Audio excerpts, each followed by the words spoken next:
Hi, Calista. How you doing? Thank you so much for including your work here. Let's go ahead and jump right over to your compositions. Okay, so looks like you got a few different images to choose from. That's good. Variety is always nice. You might consider taking um, this image seems to be, well, actually, they're old images, so there's only so much quality you can work with, right?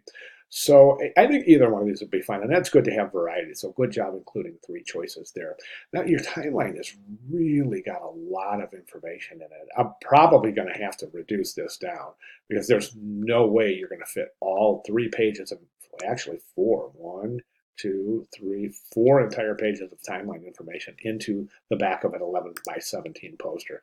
As we can see, the timelines here have been somewhat condensed only to include the most important features as they relate to the subject matter as well as the bio information. Okay, that's really important. You want to condense that down a little bit. Then we have your color choices. I'm not real sure about these pastels. There's not a whole lot of contrast in your color choices. My recommendation is to use a full array of the colors themselves seem to be okay, but the values are somewhat not representational of good contrast. So think about that as we move forward. Um, Good job on your bio information. That's going to, again, you might have a little bit too much here that might have to be edited down.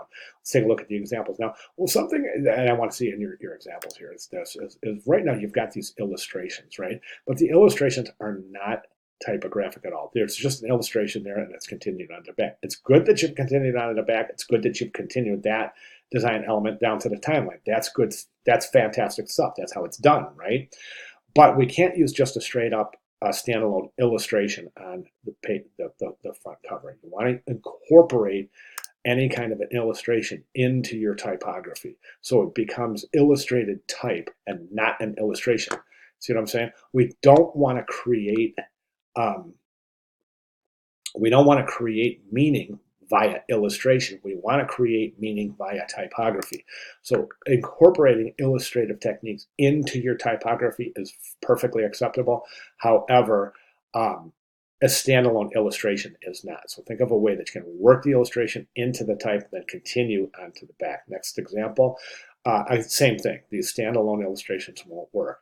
Again, here in this example, there's a little bit of a disconnect between the front and the back of the poster. So you go from Albert Einstein, father of photoelectric effect, to a telescope. Wouldn't that indicate astronomy and not physics? Did you see what I'm saying? So I don't know. That's, to me, it's a little bit confusing right there. Um, and again, no standalone illustrations on the front cover. We see that in this last example too. But the smart thing you're doing is you're trying to incorporate and create continuation from the illustrations to the timeline. And that's very, very smart.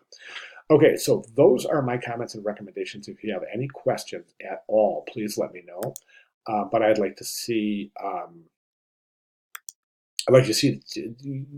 definitely take heed to those recommendations as you move into the digital presentation, specifically as we move to the compilation of the front cover. Okay?